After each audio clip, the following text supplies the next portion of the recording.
Hello there, ladies and gentlemen, Signal here and welcome back to another video. So I'm in vacation, so I'm basically recording the videos on my phone and voiceovering them on my phone, and I have absolutely no idea how it's going to sound basically.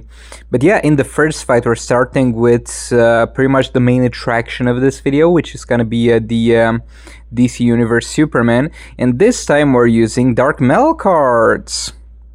And it's going to be a level 10 Dark Metal cards. We're going to have Killer Frost, we're going to have Flash, we have maxed out passive stats. And we're going to see if we can do the 2 billion damage with this.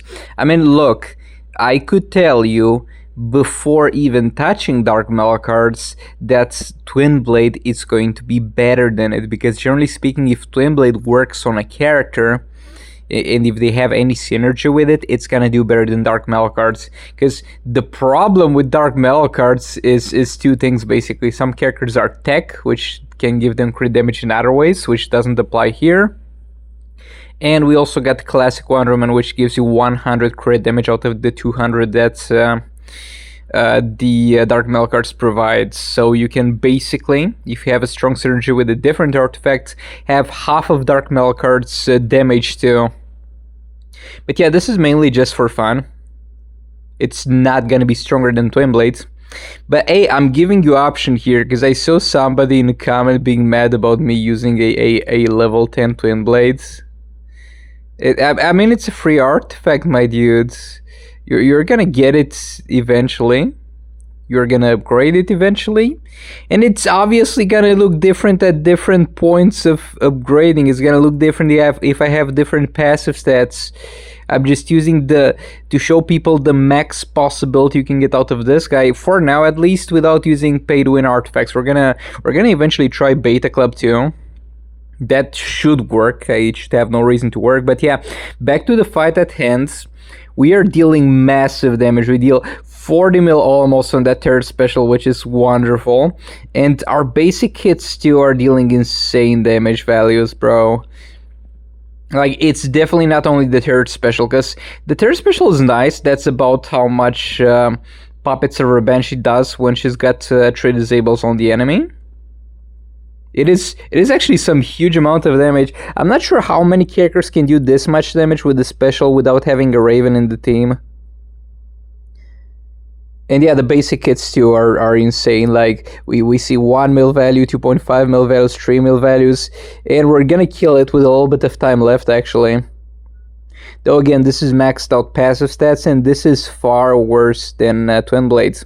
Like, you could get away with one-shotting with the setup that I used with a bit lower level artifacts, but you don't have that much room. With Twin Blade, bro, we killed it in like 1 minute left. Like, there's a lot of room for lower stats, and you are probably going to be fine with lower level Twin Blade, as long as you put some armor pierce on the talents to make up for it. But yeah, here we have Batwoman the Drowned against Grid. I hate this fight so bad. So Batwoman the Drowned is actually very weak against low attack bosses with the setup. I mean, you can obviously use a different setup and have better results, but I forgot about that.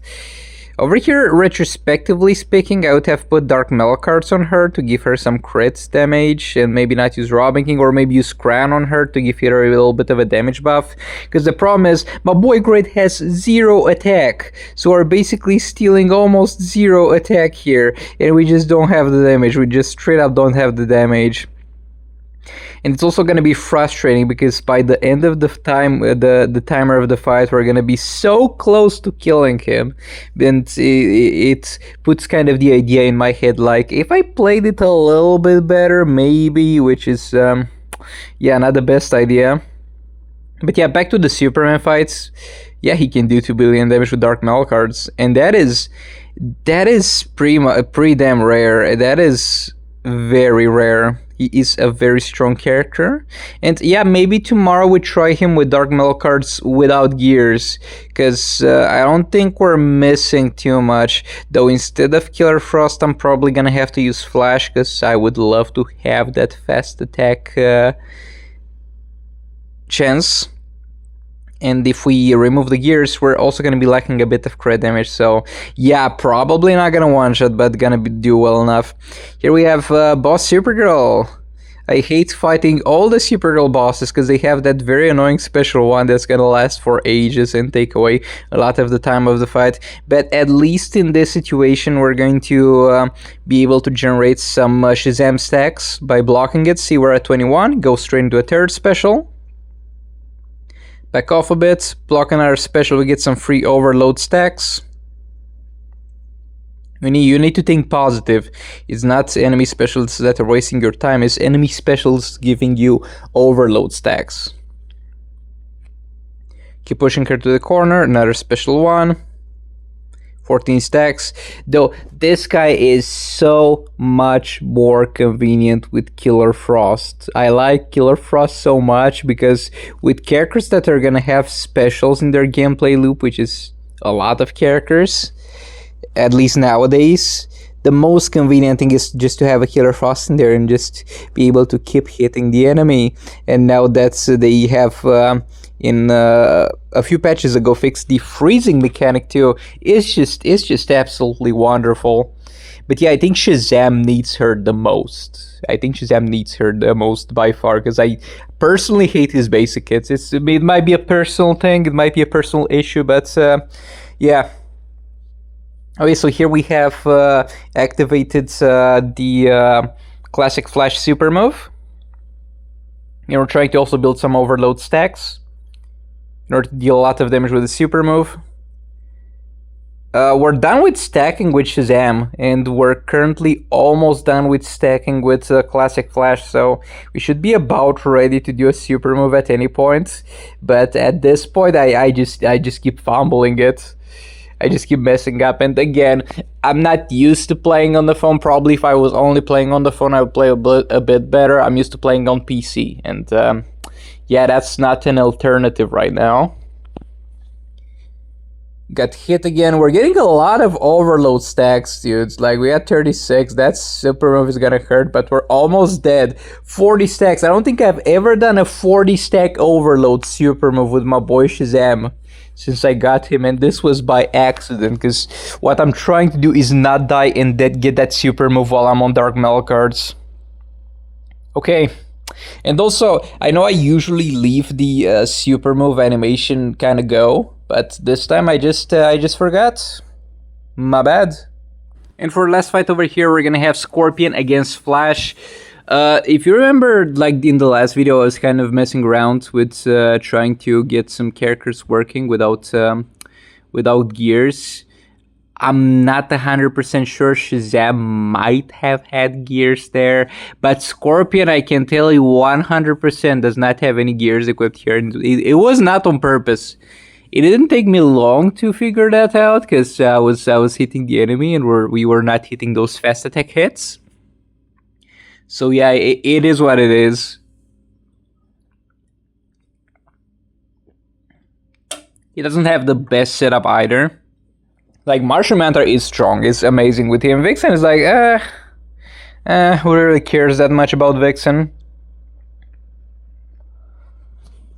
And we're gonna try to kill this despite not having gears. Bro, the Vixen thing was so annoying when they released her. It was such a long time ago. Like, I still perceive Vixen as a new character, but I think it was 2023, if not 2022, when she released. And on release, her passive said, damage buff for every negative effect on the enemy. And yeah, a lot of people called it out, including myself. That is not damage buff for every single negative effect on the enemy. And then they were like, yeah, my bad, our bad, guys, you're right, the damage is not working properly. So instead of making it damage against targets based on the amount of negative effects they have on them, what they went ahead and did is they just changed the writing to the attack to kind of match the improper way it was working in. So yeah, that's the quick story of how Vixen gets absolutely destroyed. She's fine, but like I don't feel like the game would be any different if she like disappeared tomorrow. If she got deleted, the game would play the absolute same. And yeah, Scorpion can do it without gears very easily. He is class ascension 1, so the fact that this guy doesn't have much attack is not helping either, because we're not stealing a lot of attack. But we're gonna be fine. Yeah, all that being said, thank you so much for watching. Like if you liked it, dislike if you disliked it, and I'll hopefully see you all in the next one. Goodbye!